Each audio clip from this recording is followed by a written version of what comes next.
streaming. And, I'm very hopeful for this stream because I feel a lot better. I'm not gonna lie, for the past few streams, past few videos I've made, I haven't really felt it. Hasn't really, been there in terms of motivation and whatnot. I'm not like a big, be motivated guy, but at the end of the day, if you don't want to do something, you can't do it as well as if you did want to do it.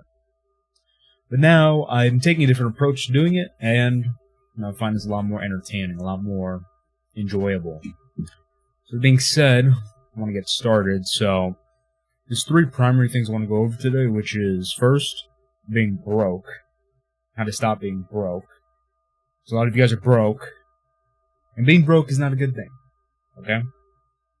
It's kind of this weird glorification, and a lot of the space is related to improving your life with being broke. And it's true, money isn't everything. I would certainly never affirm that. In fact, I speak against that many times, but at the end of the day, you should be making money. Talk about premarital sex trauma. That's probably something very interesting to go into because it's in many ways a scathing social critique. Because it's a very good personification of how the persona versus IDON works. And IDON is my model of identity plus purpose. Because, on the surface it seems like, sex is this amazing thing, but when you look deeper than that, it seems like each individual doesn't actually enjoy it as much as you would think based on what's said about it. That'll be gone into, and the third thing will be about how to live a meaningful life. And that's important because I realize that a lot of you guys literally wake up every single day and don't feel a reason for waking up. Or you just overtly hate your life. I mean, both of those are they equally as bad? Basically. Because if you hate your life, at least you feel something. If you don't care, you just feel like you're waking up for no reason, then there's nothing there at all. Not even something to transmute or work with. It's just dead. But in any case, I want to get into the first thing, which is going to be how to stop being broke. I'm going to give you guys a roadmap, a blueprint to not be broke anymore. Okay? So let me open up the whiteboard. You guys will love to see that. Okay. Let me open up on the right side. Yeah. And now why am I tiny on this thing? Now, let me fix this. Okay, and then we transform and we cut off a little bit to the right. So 250? No. 350. Yeah, it's actually 300. That's good. Okay, make this off. Corner here, boom. It's that easy. Alright, so let's get into probably the most. Well, I want to get rid of this little gap. It's annoying me. Okay, there. So, how to stop being broke? Let's get this black marker ready. I want you to understand that everything you know about money is probably wrong. Because if you ask 99.9% of people about how money is made and, what would you do to make money, etc., what they're going to say is wrong.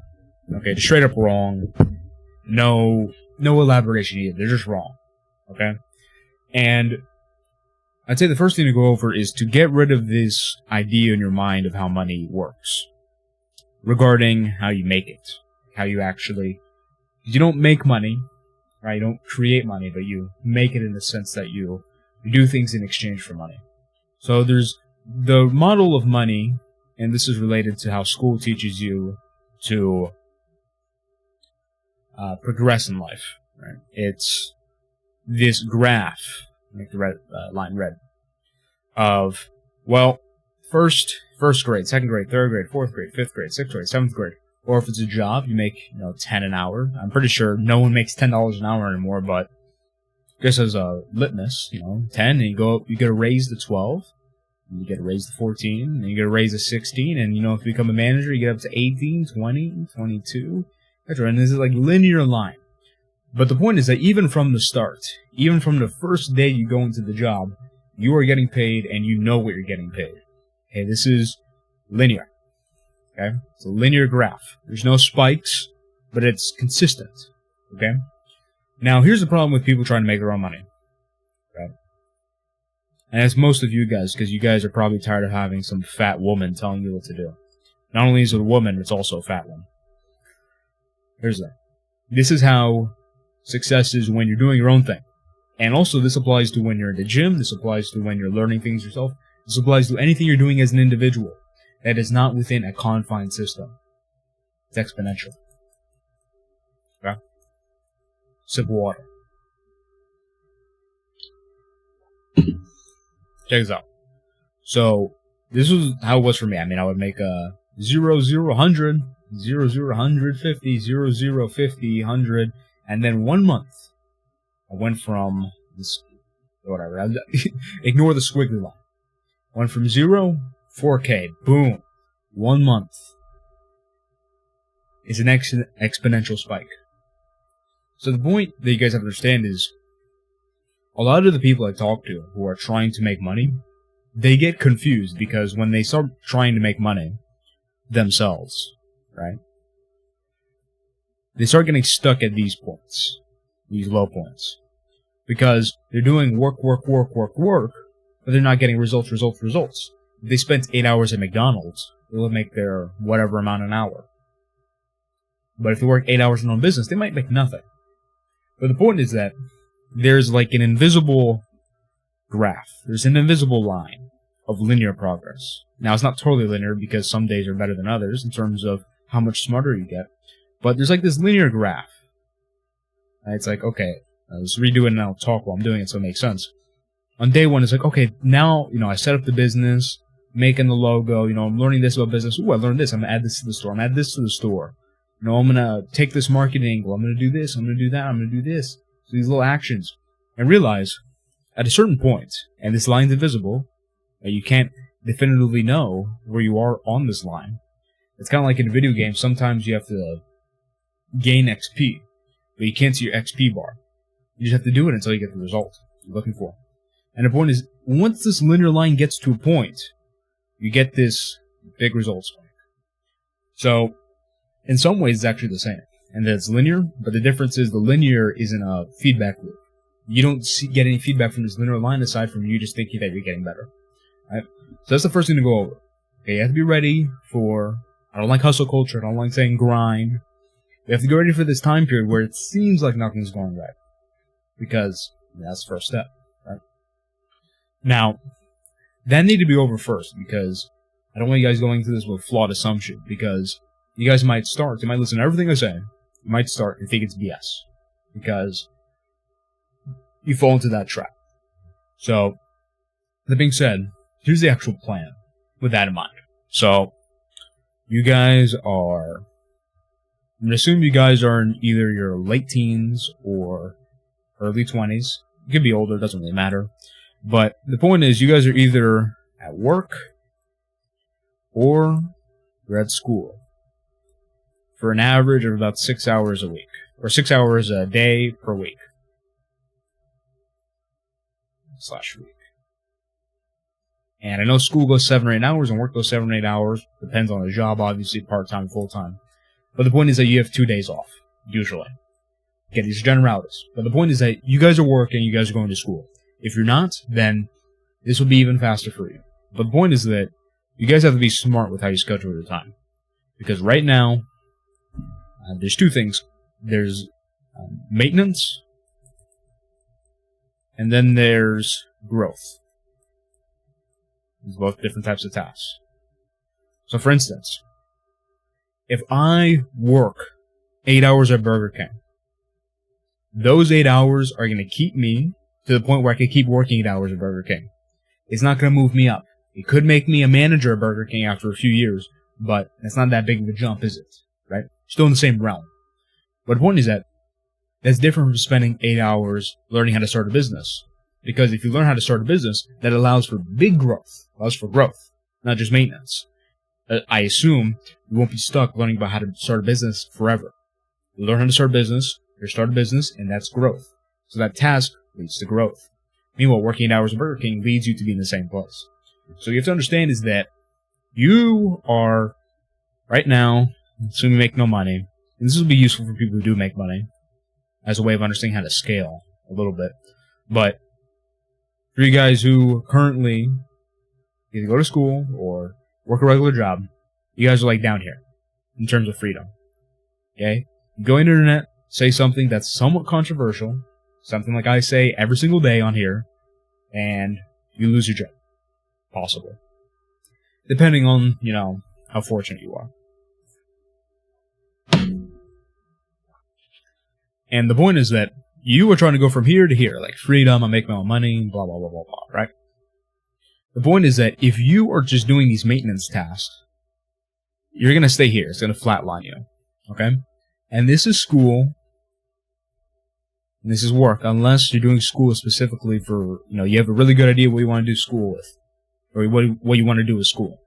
Because there's too many people out there who talk about, I'm going to go to school, and I'm going to do this, I'm going to do that, but they don't end up doing any of it. It's a complete waste of time. So, what you need to do is understand that these 6 hours a day per week, on average, or 8 hours Monday through Friday, or whatever your schedule is not taking you anywhere new. Okay? And I say this because there's kind of a tendency, after we spend like 4 or 5 hours doing something, like, oh my God, that was so much work, I've been so productive. No, you haven't, because you're not going to get anywhere new with that. And you don't even like where you are. So in reality, you're keeping yourself in the cycle. So what you need to do is be smart with how you schedule your days. So you need to understand, first of all, in a day, let's say it's not the weekend, let's say it's a Monday, assuming you guys work on Mondays, this is your 12-hour window of being awake, right? That's assuming you have 12 hours in bed. If you have like 8, 10, 11, whatever, adjust for that. Let's say 12. You split in half. 24, half of that is 12. Okay, you're spending like half your day, a little bit over half your day actually, at like school. Okay. This, and black will be maintenance. Your goal from then is to make as many of the hours that you're not in school or slash work. As many of those hours as possible, you want to be focusing on growing. Okay? Now, I'm not saying you have to spend literally every minute trying to grow. There's time to get ready for bed. There's time to eat. So on and so forth. But the point is that the more hours you rack up into this growth bank, like the sooner you're going to hit this spike. Okay? The more hours you put into this, like hours. 1 hour, 2 hours, 3 hours, 4 hours, 5 hours. You don't know how many hours it will take, but after a certain amount of hours, you will hit this spike. Okay? So your goal is to put as many hours in the bank. High quality hours. And this is simply for you guys who are trying to start a business. It's either learn, or try. Okay? And ideally, you want to be trying more than you are learning when it comes to business, because I'll tell you guys something. Making money isn't that hard. Now, some of you sounds crazy, and I kind of understand that, because I remember when I made zero money, $0. The idea of making $100 was like, $100? Like, no way. $100? Not me. Crazy. Then I made $100, and then I did that thousands of more times, and then I kind of realized, it's nothing. Same thing goes for $1,000. Not much. Now, there's different tiers of it, so I'm like, in all honesty, like, this is the tiers of money, okay? You have the people that can't even spend $1. Okay, they're like down here. Then you have people who spend $10 at will. Then 20, and then 30, 40, 50, 60, 70, 100. And then like 200 to 400 is like where I'm at. If I need to spend $500 at any point, it's not that big of a deal. In fact, my laptop died like 3 weeks ago, and I've spent like $1,300 on a laptop instantly. Here's the thing, I'm small fry, okay, in reality of, making money, because there's people who are like $1 million, 1,000, 10,000, 50,000, 100,000, etc. So, appreciate your first win. appreciate, any amount of money you make, but always remember, there's tiers to this, there's levels to it. So I don't say that you then to kind of look down upon yourself. I say that to say, hey, don't worry too much about down here. Like, if you lose $5, who cares? In my case, if you lose $100, who cares? You can make a lot more. There's plenty of money in the world. Okay, and there's no reason why you can't take a pretty good share of it, whatever amount you need. Okay? So that was good, Emperors. But yeah. So, you want to be spending as much time as possible growing.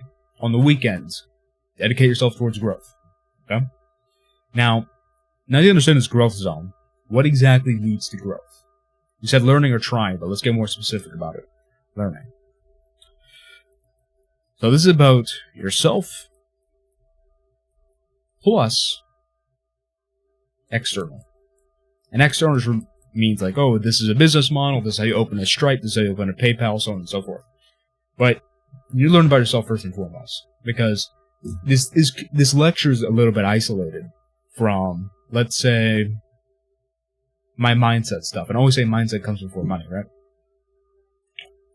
That's part of it. But another part of it is understanding what you're good at. Okay, because ultimately making money can be boiled down to this. Okay? Making money is just about solving problems.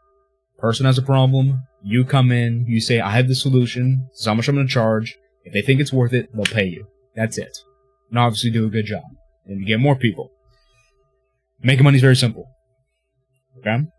Sticking it out can be a little hard sometimes, but the process is very simple. But here's the thing.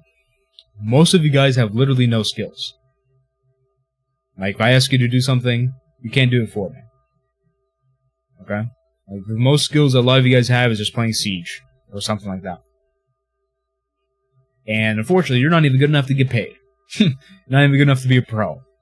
So, if I were to ask you, hey, what can you do for other people that is valuable? And you say nothing, or you can't think of anything, you have a problem. Very big problem. Because that means you basically can't make money unless you get into scamming or something. Which you should not do. Okay? But if you have no skills, you can't make any money. So, let's say you're in a state of no skills. Which is honestly very scary, because that means you're basically useless. Okay? It means you're like dead weight on society. So if you have no skills, okay, we'll develop some skills. What skills should you develop? Okay, what do you like? I like Fortnite.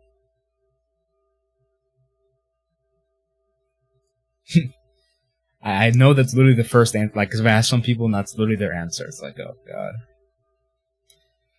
But yeah, you kind of need to think of things. This guy goes into the meaning section, I'll go into later, but you got to really think about what you want to do for the rest of your life. Because, if I were to ask you a lot of you guys, like, imagine, you said you like Fortnite. Okay, imagine playing Fortnite like 8 hours a day. Most of them wouldn't actually like that. It's kind of like eating a full tub of ice cream. But beyond that, imagine playing Fortnite 8 hours a day when you're 35. In their minds comes like, whoa, that guy's a loser. That's because they know, doing that's for losers. But the thing is that they have like cognitive dissonance. They don't want to they don't want to admit that. They don't like the sound of that. They don't like the sound of that being dumb. And it's a process everyone goes through. Because I remember when I was like 11 or 12, when I first got on Discord and playing Roblox basketball, so I played in leagues. There'd be like people who were like 17 or 18. I'd be like, "Whew, man, these guys are so old." But now I'm 19, and I don't play that anymore. But the point is that now it's like, whoa, I could easily be playing that right now, right? Never look at yourself like, oh, when I get older, I'm going to completely change so much. You're not. Okay? Unless you change now, you're never going to change. And I mean that literally. Never rely on the future for change. Rely only on the present for change. So anyways, yourself, you have no skills, get skills. Okay, get good. What skills should you develop? Okay, what do you like? Maybe you like helping people. Maybe you like the gym. Helping. Maybe you like writing. Maybe you like making videos. Maybe like, the process of reselling, like flipping, etc. So many different things to like. Okay, if you can't think of one, then you just aren't trying, or you just don't want to make money. In which case, more for me. So, and more for everyone else who actually listens to this video. So, with that being said, okay, skills. Okay, you develop these. So that becomes growth time. Growth, you get good at these. And the truth is, you don't need to be that good at anything. Okay, to make money with it. Because there's a bunch of gym influencers who give terrible advice. There's a bunch of people who do what I'm doing right now who suck at it. There's a bunch of people who resell who are like middle-aged moms who have barely any idea what they're doing. And there's people who are copywriters that use AI for 90% of things. Okay, so I believe in providing a good service. Don't scam people. Get good at whatever you're doing. But don't get in this mindset of like, oh, I need to be so good at it. No, you don't. Okay? You'd be surprised at how incompetent people who work at big companies are. Okay? Now, let's into the next part. So, growth time, skills. Okay, now skills, what else? So, it's going to be, let's do skill. It's going to be skill plus, this relates to yourself. So, it's yourself. Point to skill plus an external thing, which is how to start a business. Okay, and there's a lot of traps here, because you might watch these videos that people make like, 10 businesses you can start with AI today. Those businesses are all garbage. It's like you copy and pasting stuff and making like wallpapers in Canva. Unless you have a very unique angle, unless you're like the only person doing it, you're not going to make money doing that. Okay? So, what I mean by how to start is, it's very simple. Okay? This is all you need, because so many people get caught up in like, oh, I need a trademark, I need an LLC, I need this, I need that. Forget about that stuff. Okay? All you need to do is this. Okay, I have a product that ties to here. Okay? Product. Okay, next. What else do you need? You need a way to get paid. Okay, get a PayPal. Get a Stripe. Okay, you need a way to market yourself. Okay, make videos, do something, showcase your skills. Boom, equals money. It's that simple. Okay, I see so many people overcomplicating it. Now, it's true. You're going to be subject to this exponential graph. It's not going to happen instantly. But the point is that if you just follow that formula, you're going to make money sooner than later. And if you aren't making money, okay, you need to get one of these fixed. Okay, maybe your product sucks. Make your product better. Maybe your marketing sucks. Make it better. Maybe your payment way to get paid is too complicated. Okay, get better at that. Although I don't know how, because Stripe and PayPal literally give you the most intuitive payment system possible. You can literally give someone a Stripe link. And it's just, okay, put your name, put your credit card information, this is where you're buying, done. Okay, it's not the 1990s anymore. Payment processing so easy. But it's mainly going to be product. Okay? Maybe you're providing a product that no one really wants. Okay? Change the angle. Make it a bit more enticing. In fact, let's talk about that. Talk about product. What makes a good product? And product is whatever you're getting paid for. So a product could be training, could be a literal product like selling a pen, so on and so forth. It makes a good product. Okay, the first thing that makes a good product is people want it, or demand. You'd be surprised at how many people fail at that step. Okay? And it's especially sad that they fail because demand is the easiest part. Okay? People buy unicorn fart slime. If you're selling something so no one wants, then you must be really bad at it. Okay? You must be really bad at this. Because finding out what people want is so simple. Okay, just look at what other people are selling. Look at what people are watching on TikTok, Instagram, YouTube, so on and so forth.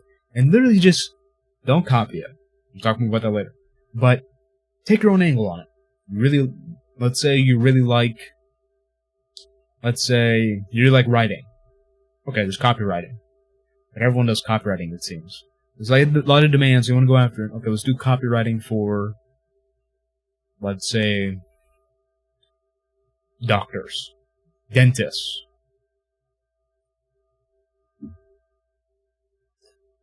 agency owners, etc. Demand. Okay, it's demand plus differentiation. So that's 2. I'll make it different. Okay, it can't be literally the same, but don't reinvent the wheel. Just Add different, add sprinkles and different stars or whatever to the wheel, but don't reinvent it. Okay, 3. Pay. What does that mean?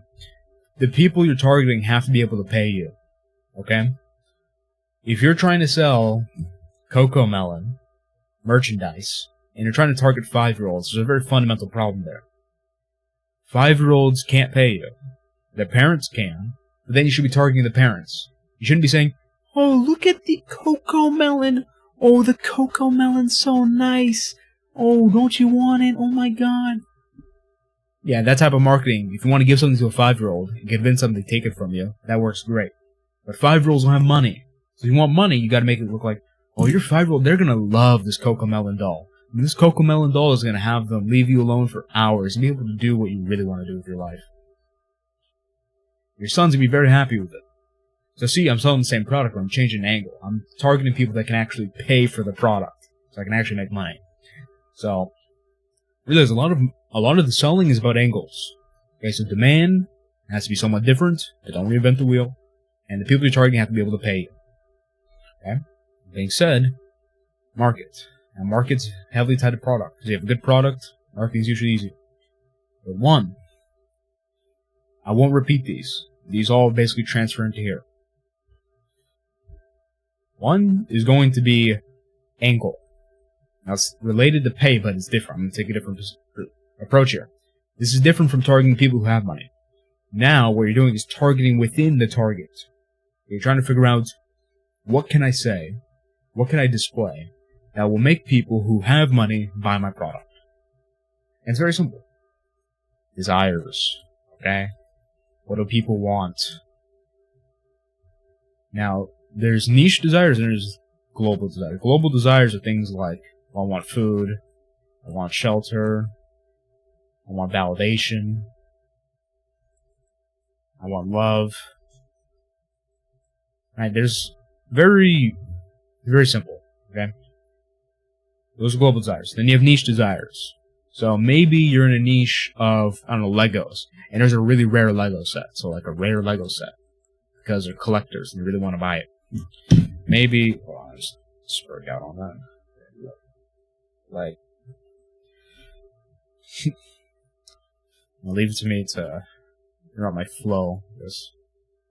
Okay, Lego. Rare Legos. Maybe people really want, a new album. You're selling albums. I don't know why you would do that, but if someone wants there's a new album, there's high demand for it. Okay, you have to target what people like. Influencers. Maybe someone really likes Jake Paul for some reason. Actually, Logan Paul, because at least Jake fights. Okay, at least it's somewhat respectable. Logan's just gay, so maybe like Logan Paul for some reason.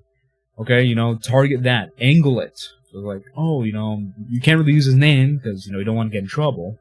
Although it's rare when you're a smaller scale thing, but it's not a good practice to build. But Logan Paul, maybe his fan base likes the saying like Maverick or whatever. Say like, be a Maverick, like Mavericks like this, etc.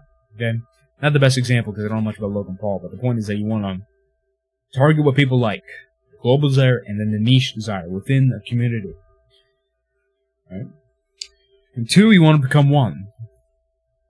Become one with your target audience. And for my business,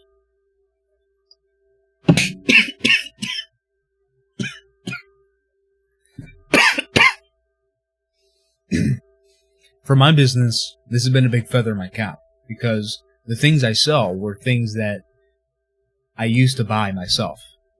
So when I sold my products, I knew what people were looking for. I knew what they liked, what they didn't like. I knew all the ins and outs. Okay?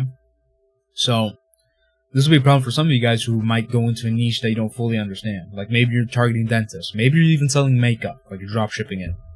The point is that you need to understand what your audience really wants. You have to be, if it's a community, you have to invest yourself in the community. You have to immerse yourself. Okay? If you don't already know about it, check Reddit. And don't, like if you open Reddit, try not to have your hair instantly turn blue. You got like a nose ring. But check Reddit. Check YouTube. Join Discords. Read what they're saying. Read the common opinions. Learn a little about the lore. etc. When you become one with the community, you can then make good marketing campaigns and good social media posts. Next, 3.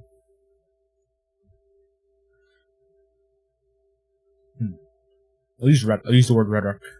That applies to words as well. Learn rhetoric. Okay? I'm not going to go into a whole rhetoric lesson, but generally speaking, think about everything I just said, package it into one, but now you're including things like tone, colors, fonts, etc. Humor. Humor's a big one. Humor, if you can be funny, then that's like 90% of marketing done, because to convince someone, generally speaking, there's ethos, logos, or pathos. Okay, you've heard these a million times. Pathos is emotion. Ethos is liking / credibility. And actually, I'll just frame it from this, and this is like reasons, like logical reasons. Okay, liking, funny. Being funny is the easiest way to get someone to like you, because they're laughing at you. Like, or laughing with you, rather, not at you. To be specific. Like, in your direction, based on what you said. They're gonna like you. I mean, that's just a natural. Liking is easy to do via humor. Credibility. Display your work. If your work's good, that's easy. Reason. Us versus them. Us versus competitors. Pathos. Emotion. Very simple. Okay? Emotion. You know, make them feel. You gotta make them feel something when you're watching content. Don't be boring. Don't go like, yeah, so if you buy my product, then you'll feel good. No. You gotta evoke emotion. You gotta be like, you know what? This product is going to change your life. Okay, this product is so amazing. Alright? All that time you waste trying to get these chicks, that's gonna be completely fixed in my dating course. Now, with what I said, that's a bit salesy. But I'm trying to get a point across. You have to feel, they have to think that you actually like what you're doing. And the point is that this is people charge so much money for what I'm about to tell you. So listen. When you're trying to get someone to do something, first and foremost, you have to get that feeling within yourself. So then you can transfer it. Okay? Let's say there's me. Okay? Let's get the shoulders in. There we go. Me.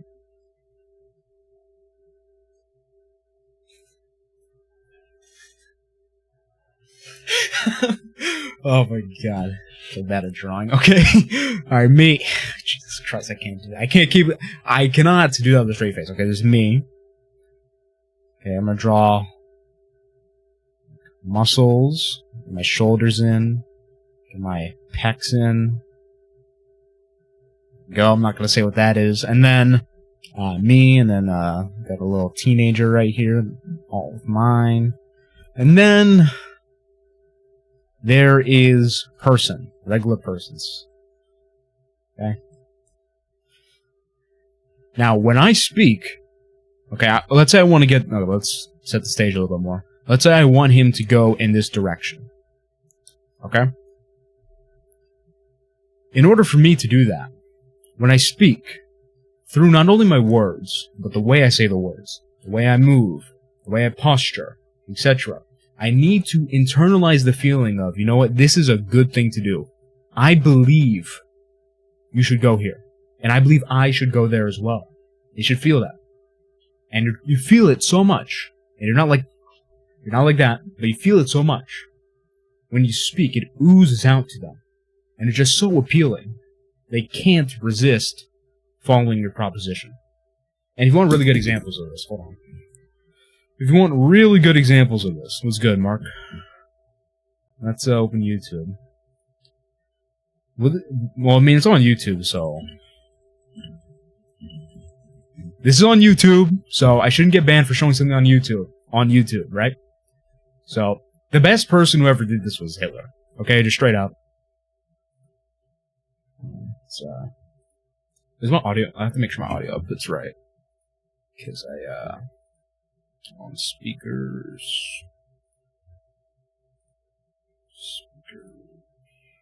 In connection with the Jewish question, I have this to say. It is a shameful spectacle to see how the whole democratic world is oozing sympathy for the so see how he speaks. Jewish people. It's with very strong...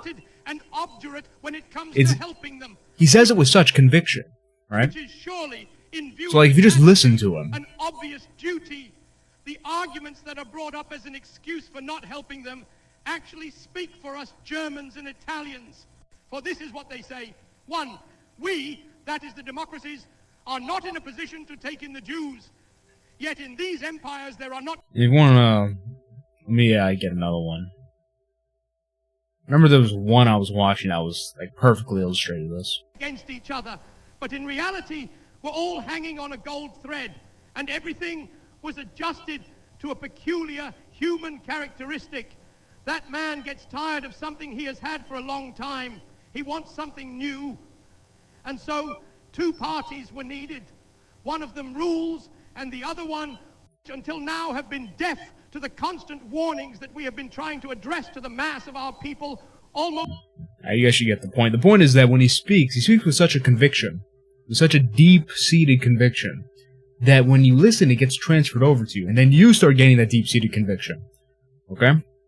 So, the point is, when you speak, you want to illustrate this conviction in your own way. Okay, you don't have to, like, Arschpicken, die Litterbar, or however, I don't know any German words, so, or Glutentag.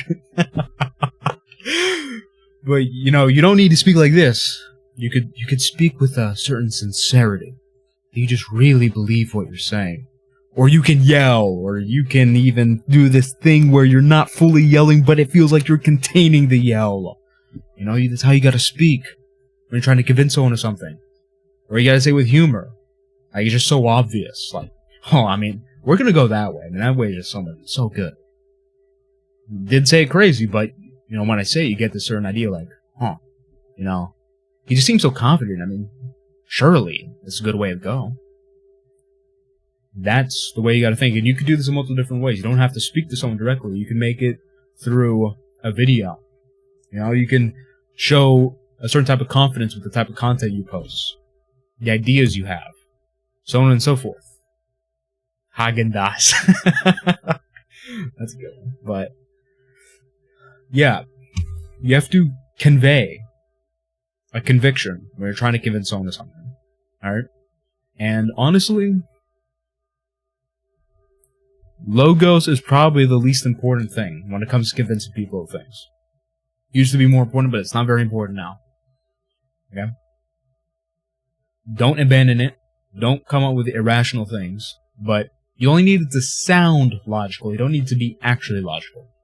Okay? And that's why scammy salesmen are able to do what they do. But in any case, don't scam. In any case. Okay, rhetoric. There you go. Okay? How do you start an actual good business? Well, you get this formula down, product. Who's paying you? What's your what's your product? Can you get paid? What's your market? Okay. If that sucks, you have to get better at it. How do you get better at it? Okay, product, demand, has to be different. Has to be targeted people who pay. And then for marketing, what's your angle? Become one with your audience. And rhetoric. Right? And one other thing I'll go over is adjacent niches. And this is the biggest cheat code, okay?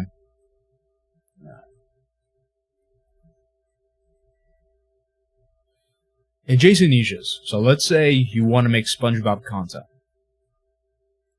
You can look at people who are already making SpongeBob content, but there's something even better. That's a good way to get a litmus of what's going on. It's even better. What do people like SpongeBob also usually like? Well, they usually like Nickelodeon. They usually also like Cartoon Network.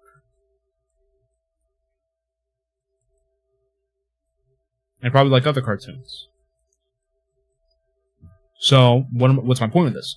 The point is that what you can do is look at people who are making Nickelodeon content about, say, like, Hey Arnold. People are making cartoon content about whatever happened to Robot Jones.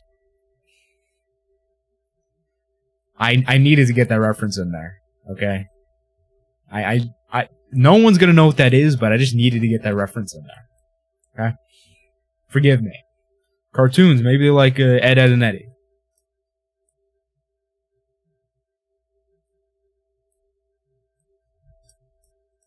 So the point is, now you look into these communities, like, okay, what do people who watch Hey Arnold, you know, what are their videos like? What titles do they use? What thumbnails do they use? What ideas do they play with? take all of these, okay, and then reformat for SpongeBob. That's the easiest way to ideate. You're literally just copying, or you're just sticking your niche into there. So, for instance, and this applies if you're doing copywriting for doctors, look at how people market copywriting for gym owners. And modify it. Just tweak it so it fits your niche. Okay, this applies to literally everything. This is the easiest way to know what to do.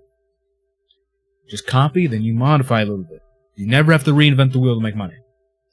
Alright, so let's say someone makes a Hey Arnold video like, Arnold... They make a video say like, yo, no way Arnold did that. Like one of those retarded Instagram captions. Okay, and let's say it's a topic of Arnold, you doing something crazy. Something that looks sus. Okay? It's like, okay, make it for SpongeBob. Yo, no way Patrick did that. And then have it be something sus that Patrick's doing. Boom, views. Because it's already a proven method, isn't it? I swear I've done that and I've gotten millions of views. It's literally that simple. Okay? So, yeah, that's the rhetoric, the adjacent niche aspect of this. And all you're doing is this time that you're, the time that you have dedicated to growth. Okay? You're just repeating the cycle. You learn, you try. You learn, you try. You learn, you try. Learn, try. Learn, try. So, again, I understand a lot of you guys at school. I understand a lot of you guys at work, but there's time when you're not. Okay, and that time should be dedicated towards growth. Tasks that grow you. And to make money, and here's the other thing. And this kind of ties into before. This is our closing remark for this section about making money. You have to remember, there is no such thing, do not expect a business to make money in the first week, 2 weeks, or 3 weeks. That's what you do for a job. That's what you do for the linear. Or doing exponential. So you have to rack up these hours doing the tasks that get you where you want to be. Eventually you're going to hit the spike. Okay? Very important.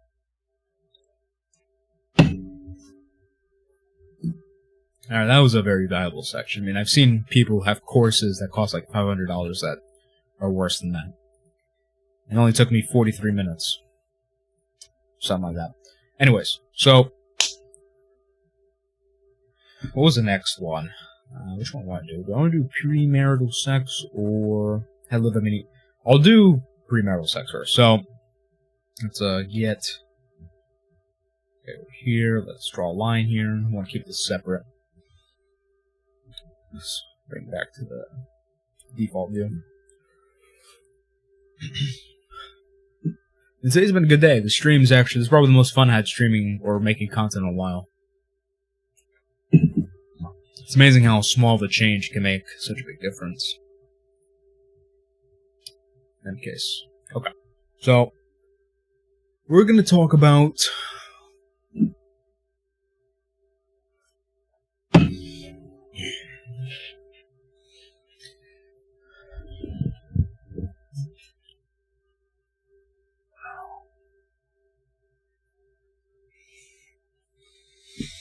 Alright, we're going to talk about how premarital sex is probably the most traumatic thing that people undergo in society now, and talk about as if it's a good thing. Because it's one thing to have the trauma of going through your dad beating you. Because at least we all understand that your dad beating you is not a good thing. Unless you're gay. that one might be a bit too much for you two. We'll see how it goes. But all jokes aside, we would acknowledge that's a bad thing, right?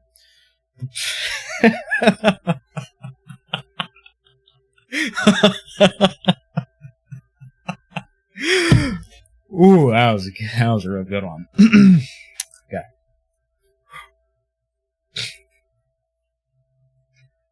Okay. It's actually making a point here, but the difference between that and premarital sex is like, whoa, oh my god, you cracked? Wow, great job, man. Meanwhile, getting beat by your dad, everyone's like, oh, that's a bad thing. That's a big difference. So, here's the whiteboard. I drew this graph earlier today. download it real quick and stick it on the whiteboard. Stream image.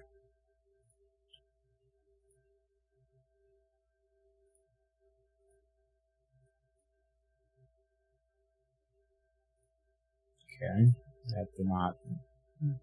Okay, go on there. What the hell is it? It's weird. I was working on this image earlier, so I kind of want to, put it on there. Maybe I could do this one. No, what the hell? Should I just upload it?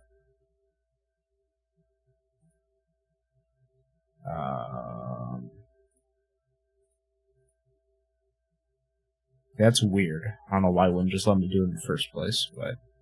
Okay, there we go. Image. Oh, good, this is the one that's more, developed. Okay, so... Yeah, it's bigger. So this is... I'm going to draw this out again, or underline it and explain it all. So this is doing the deed. Actually, make this thicker. I like it thick, okay? Deed. So this is, or in other words, sex, okay? This is when you insert inside of the hole, alright? This is feeding the animal nature, okay?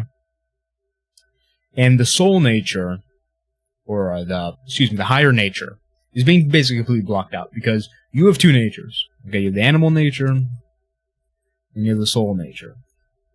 Because, why do I keep saying soul? It's higher nature.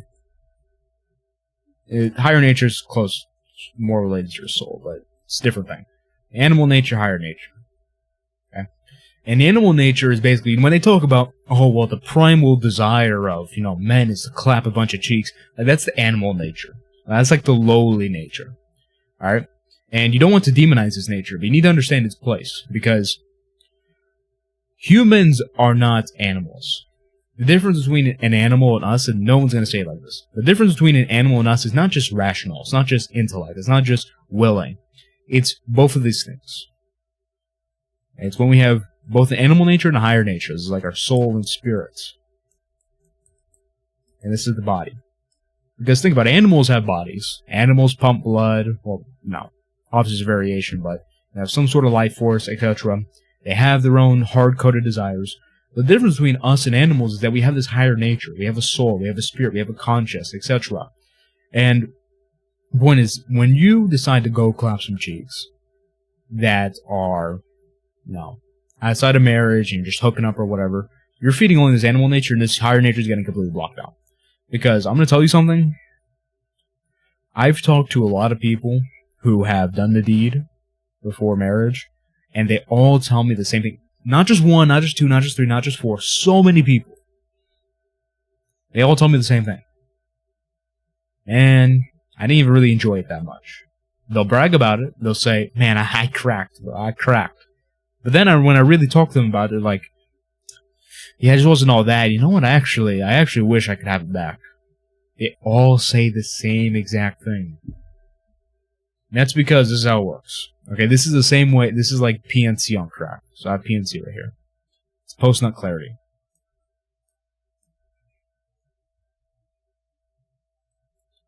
Post-nut clarity is when your soul / higher nature recognizes what you just did.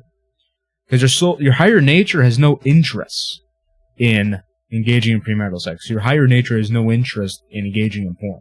Your higher nature doesn't want to do bad things that are wrong. It just wants to do what's right, not what's wrong. But the higher nature, the flesh, sometimes wants to do what's wrong. And when you're doing the deed, because it's such a instinctual desire, and this is why they use porn to subvert societies, it's such an instinctual desire, such a strong animalistic desire. Like the higher nature is like completely blocked out. And you're just clapping the cheeks, and that's all you can focus on. But then when you're done, the animal nature subsides a little bit, it got what it wanted, and then the higher nature comes in. And it's just like, what are you doing? How could you do that? That's a terrible thing. Okay, and basically everyone I've talked to had PNC after doing it, but some of them had it come in late. right? So it varies.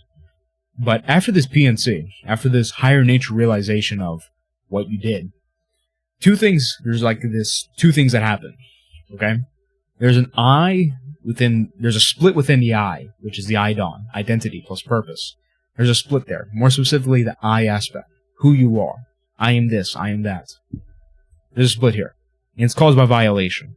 And violation is kind of just when you're like, don't look at me. I don't want anyone to see me. I can't believe I did that. I wish that could never happen again. I want to forget about it. All that stuff. And this applies to any type of trauma. Whether it be, maybe something really bad happened to you and you just want to forget about it. The point is that your I is supposed to be this whole circle. That includes your whole entire psyche. But what happens is that when you feel violated, when something happens to you very deep inside, and because sex is such an important thing, it does happen when it's not in the proper circumstances.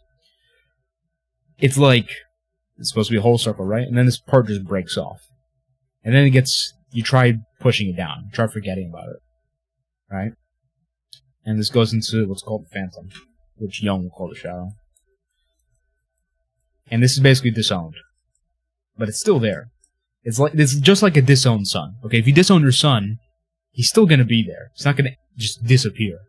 And remember, your thoughts and everything you think and do is energy. Okay?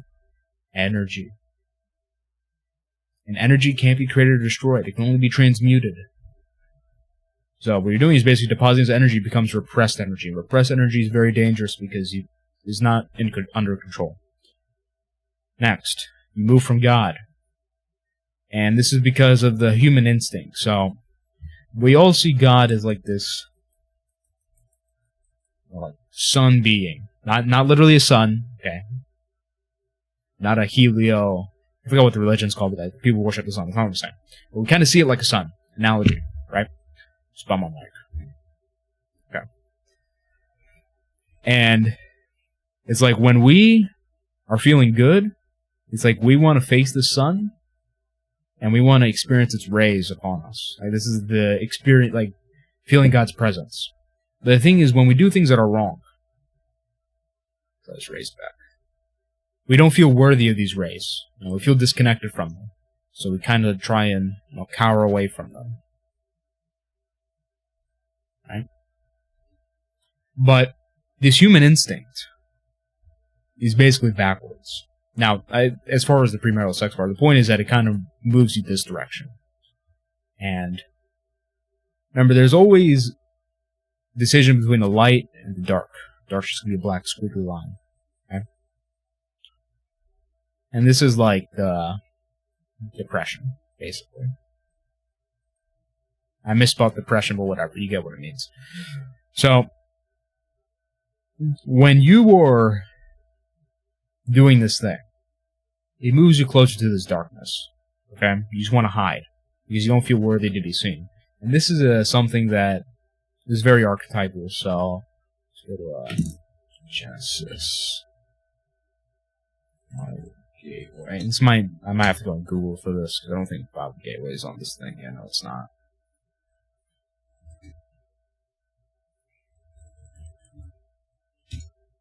Okay, there we go.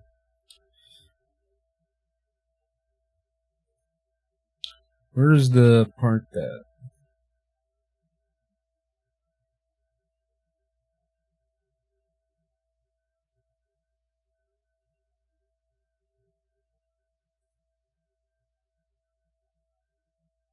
Oh, wait, no.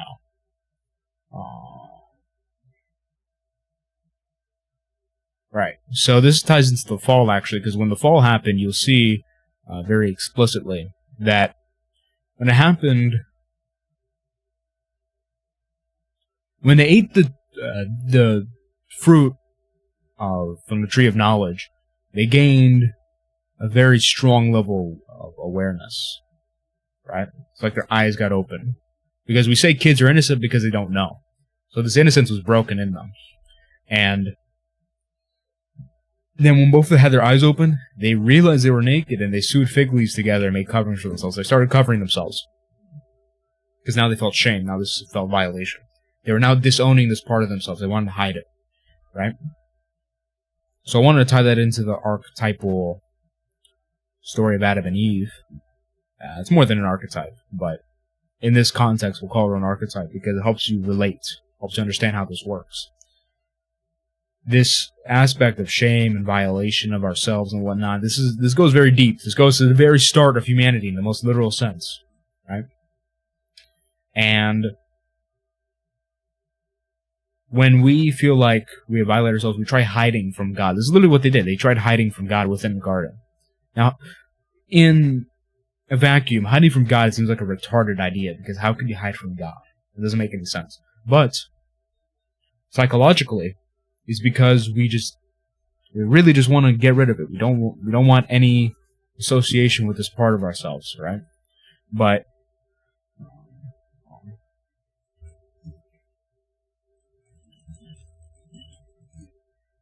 Jesus calls on us to do basically the opposite, right? Can I get like a regular for this?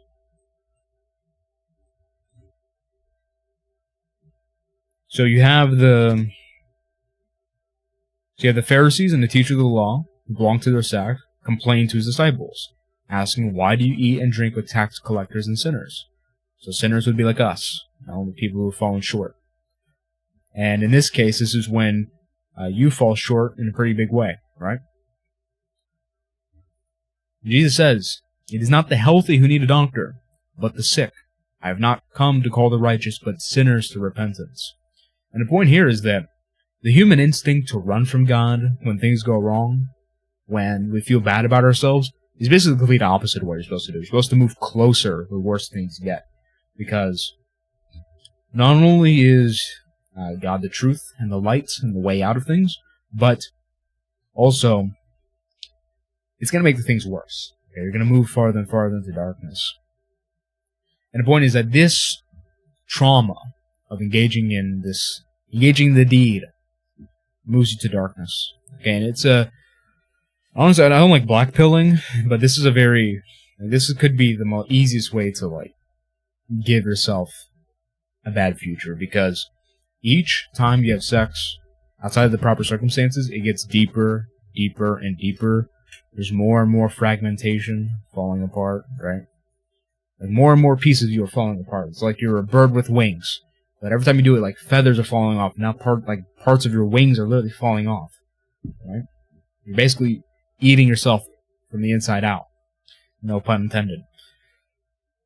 And then the third thing is the Maria and Dominaria split. So, in my model,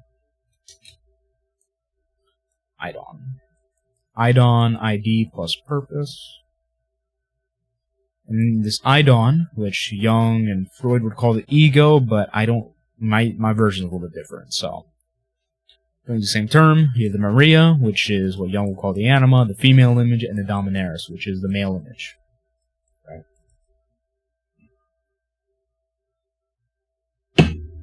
And these are the wings of the Idon. Alright?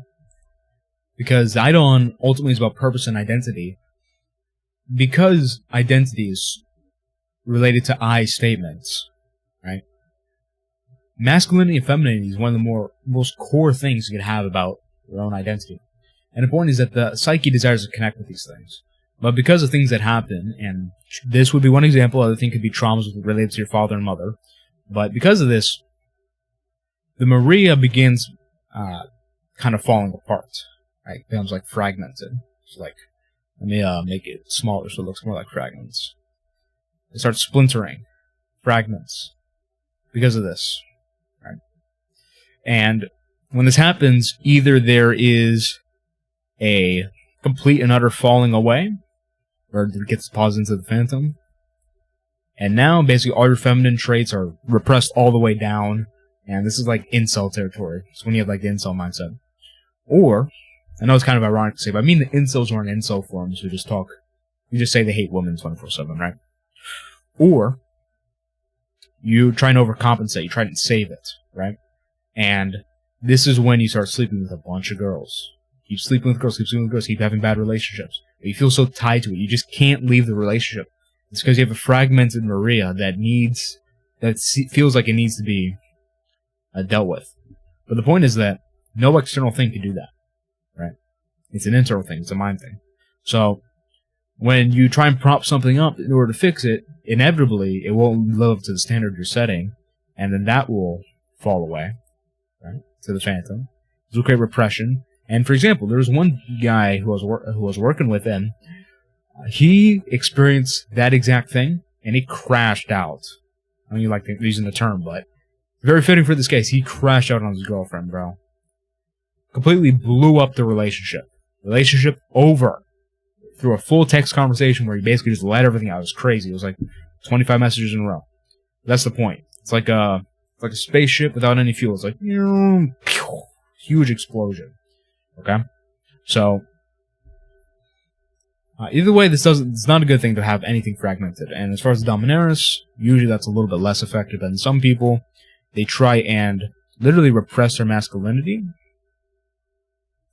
They repress their masculinity into the phantom because they're scared to experience this again. That ties into this. Right? And, of course, these are the things that shape the dynamics of how you interact with people. So how you interact with women is largely dominated by the Maria. Okay? This is your expectations for women. And the driving force of how you interact with them. Dominaris. That's how you interact with men. That's what you see men as. And it relates to how you see other people. It also relates to how to see yourself. Because we are made up of masculine and feminine energies. Right?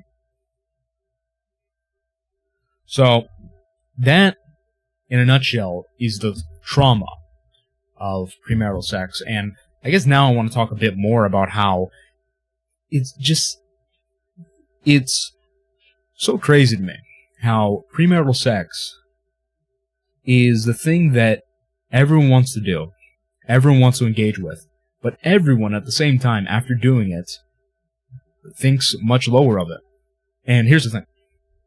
Okay, there's the Idon, right, as I just explained, and the Idon kind of has this persona, okay, or I call it the mask. So the mask. And this mask basically is how they show themselves off to society, right? And this is mostly built off of societal expectations. So, it's the expectations.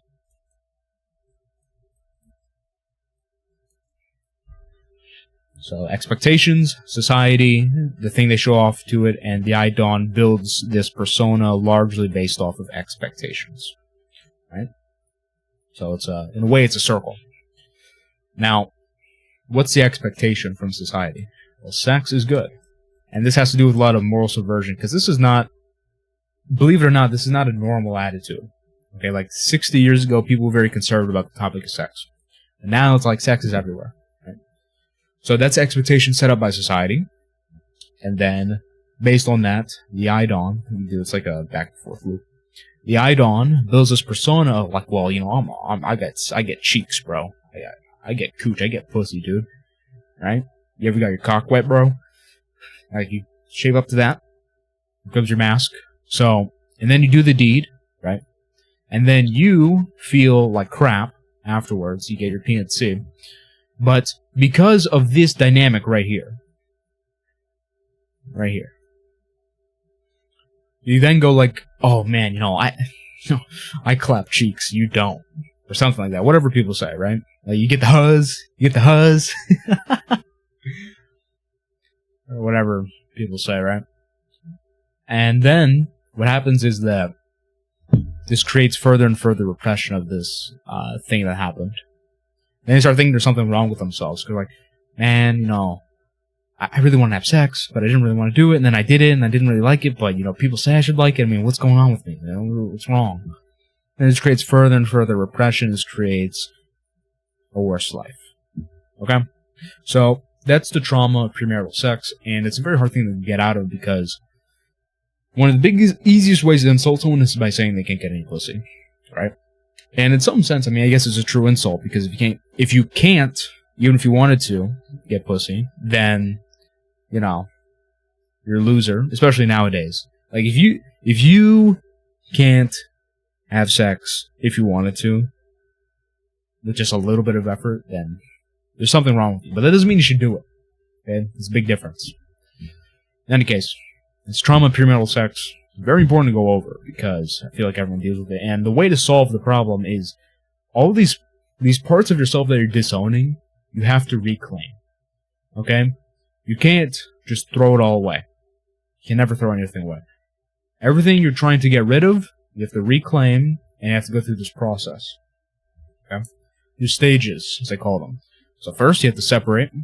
This is probably the most, succinct way of saying it. You have to separate. Separate from society. Or as I call it, the withdrawal. And during this time, you're basically seeing who you are, thinking to yourself, just sitting in a quiet room. Who am I? What do I do? Etc. Second, you get a union between let me make sure I get this clear. Right, you get a union between the idon, or you get a union between idon and higher nature. Higher natures are higher ideas. And this is tied to Silunox, which is your higher self. And this is tied to image of God, which generates the Silunox.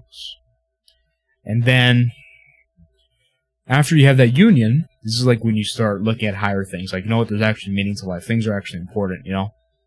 I'm more than just flesh and bones. I can actually do things that are important. Then it's like you ascend and then you come back down. And you're now doing the union of this higher nature and the animal nature.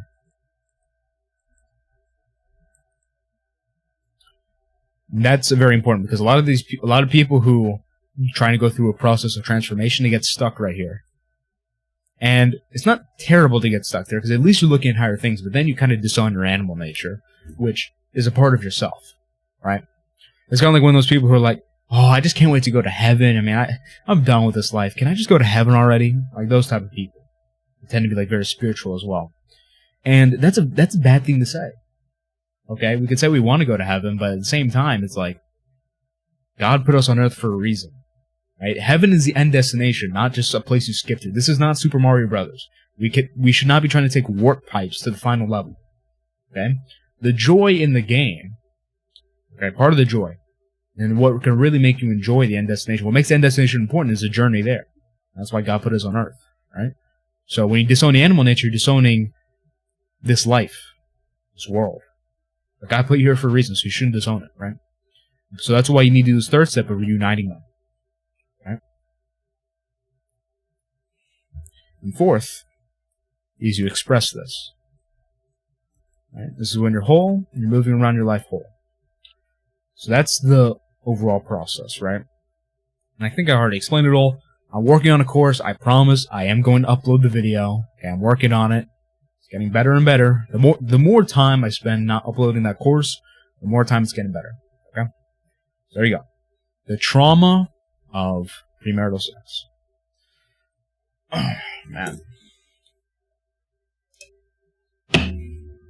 This stream's really good. Wow.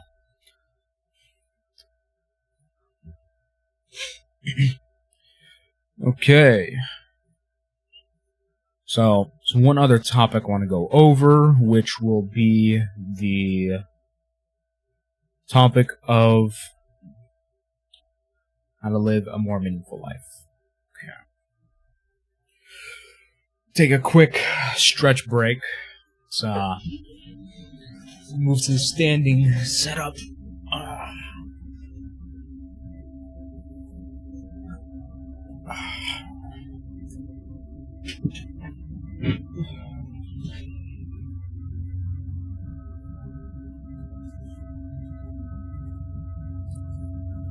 Make sure my mic's in a good spot. Yeah, I mean that's a good spot. I could lower my camera a little bit. That would be a good thing to do. Actually, I'll just lower the desk. Probably be easier. Alright, there we go. Nice. So, let's move this up a little bit. Okay, standing setup. Feel good. Okay, first let me make sure. Alright, yeah, I'm going to be doing meaning of life. Meaning of life, I can... We'll keep it simple, you know? I feel like the stream's been going really well. I'm gonna keep up the momentum. Momentum is everything. Alright, so...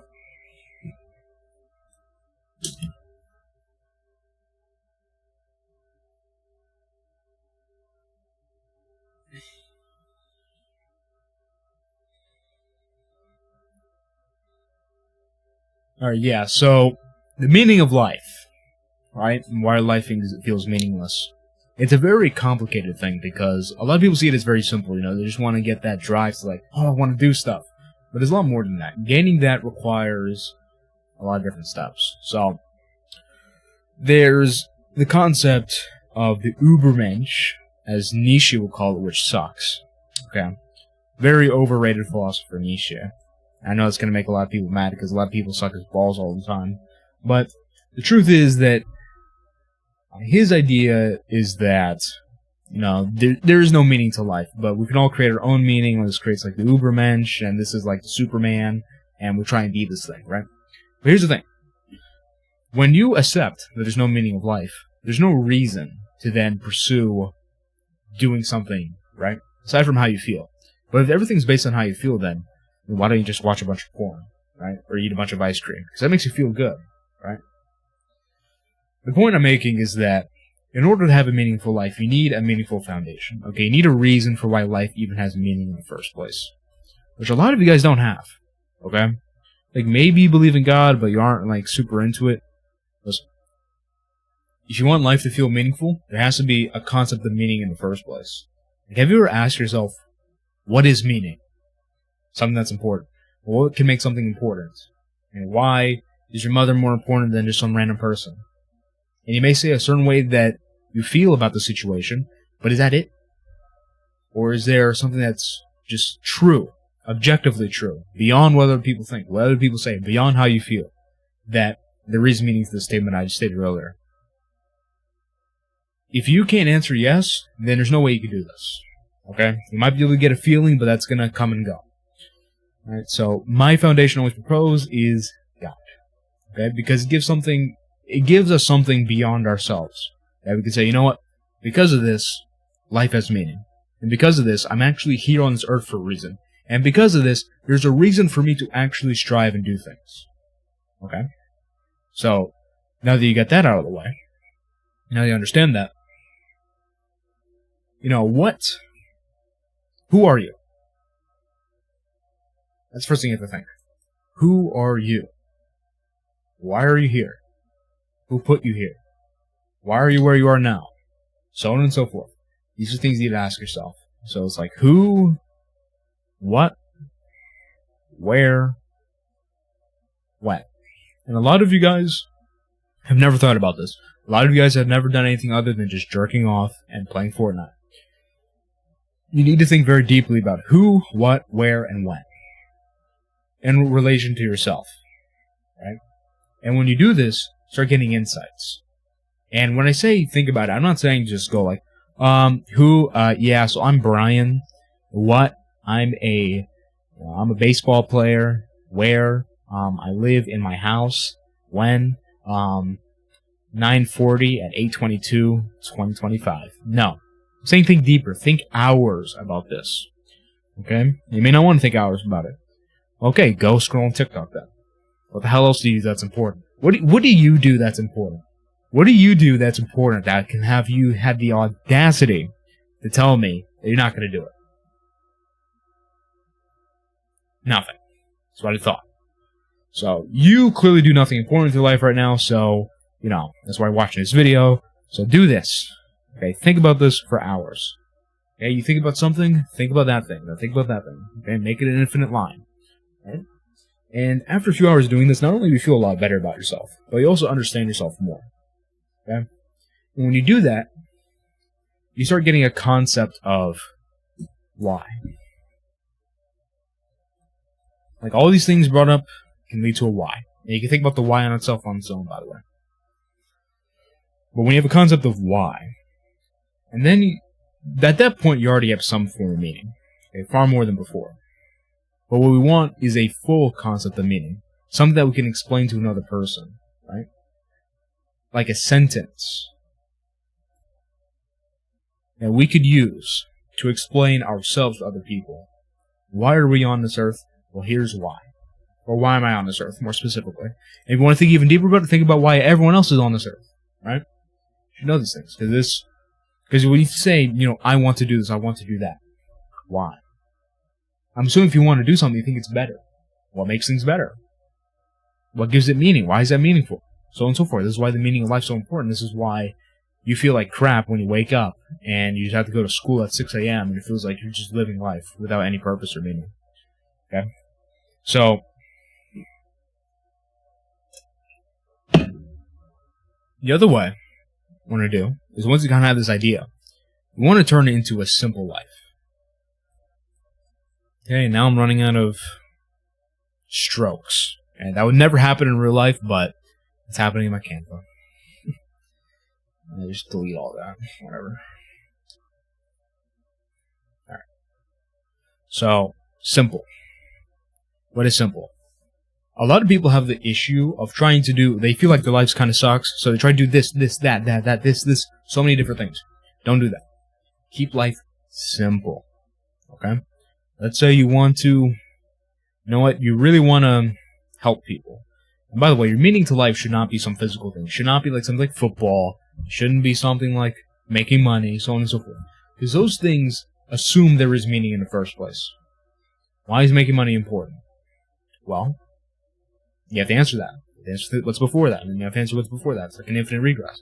The point is that your meaning should be something so foundational that you can't move behind that. Okay? It should not be a physical thing. Because before the physical, there's a non-physical. So anyways, so you want to help people. Okay. Instead of trying to do a million different things in your day, go like, today is Monday, and today I have to go to school, or work, or whatever, and then I'm going to spend, 2 hours trying to help people, or trying to learn things in order to help people. Boom, end of day. Keep life simple. Because you wake up, you know what you're going to do, and you know when you're going to do it. When you try scheduling a bunch of different things to do at once, what happens is that you kind of get lost. And in a way, there's so much that there's so many things. It seems like there's no thing. And when you feel like there's no thing, there's no purpose, no meaning. Right? And this system in and of itself is going to take you pretty far. If you want to take it even further, you have to understand it on an even deeper level. Okay? So,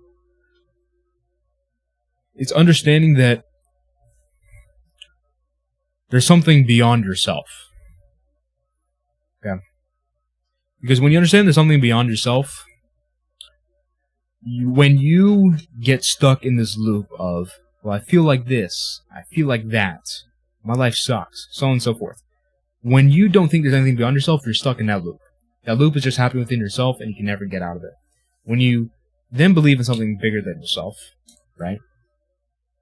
Something related to the whole entire world, the whole entire universe, which can only be logically accessed via God, because I don't want to get too philosophical in this, but basically, the point is that humans don't know everything. We can't see everything, right? So, for example, I can only know based on what other people say, which is based on my own sense experience, what's happening in Istanbul right now, right?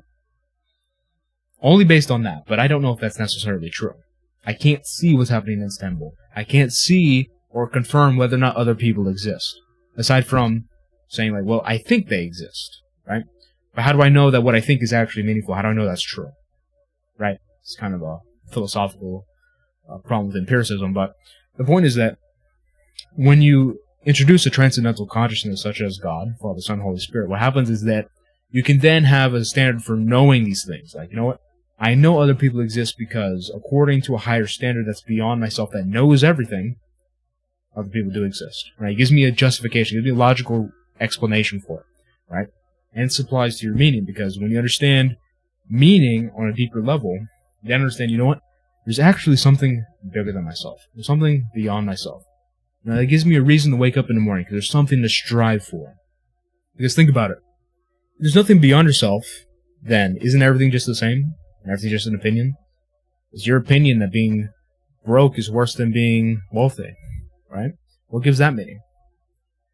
When you have this transcendental foundation, and not only logically, but also within your own life emotionally, what happens is that you can then justify why there is meaning in the first place. You can justify why that's the case. You can justify, being wealthy is better than being broke. Because, when I think about it, God wants us to do well, and that's something greater than myself. One of the most important aspect of having a life that feels meaningful, that you wake up for, and are happy to wake up for, is that bigger than myself feel. Okay? And that's the thing you should always strive for towards developing. Because when you develop it, okay, when you develop that, you can find meaning in anything. You could be sitting alone at a coffee shop, and there's meaning in it. You can be in a place you don't even like. You could be at school, and there could be meaning in it, because you know there's something greater than yourself. Okay? When you live this life of just believing that it's just you and your flesh and your bones, and there's other people, but maybe not. I mean, I think there is, but there's no justification of it, rational justification. Then, who cares about these instances? Who cares about anything? Right? Just an opinion. People could say you're wrong. People could say you're wrong about your purpose, and you can't say anything back. Right? So that's why the transcendental aspect of meaning is so important. Right? And then from the transcendental meaning, you have your normative meaning within the world. And when you have your normative meaning within the world,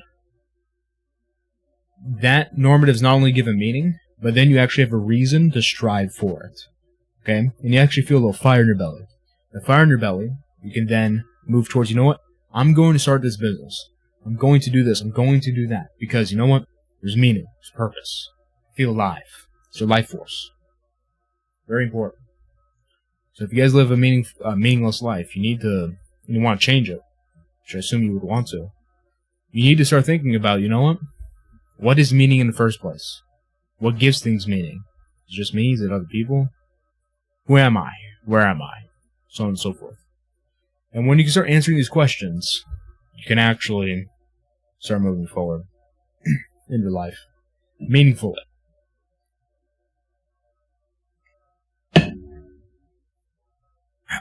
Alright, well, those are my 3 prompts. Got those done. I think the last one could have been better. The second one was really good. So was the first one. But, yeah, I think I might leave it there unless there's anything good to react to. Let me check on this other tab if there's any good videos here.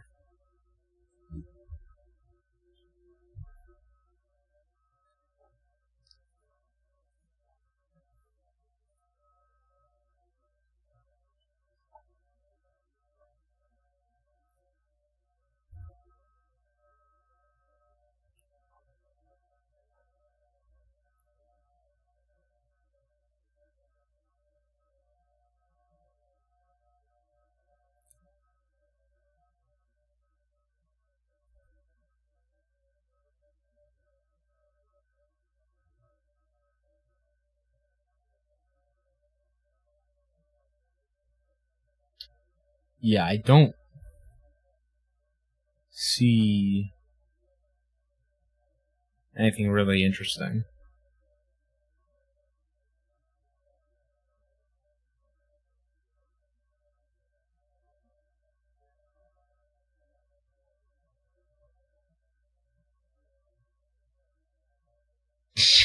It's not a good thing to react to, but it was funny. Overcome stress by visualizing it as a greedy, hook-nosed race of creatures. That's back when the onion used to be funny.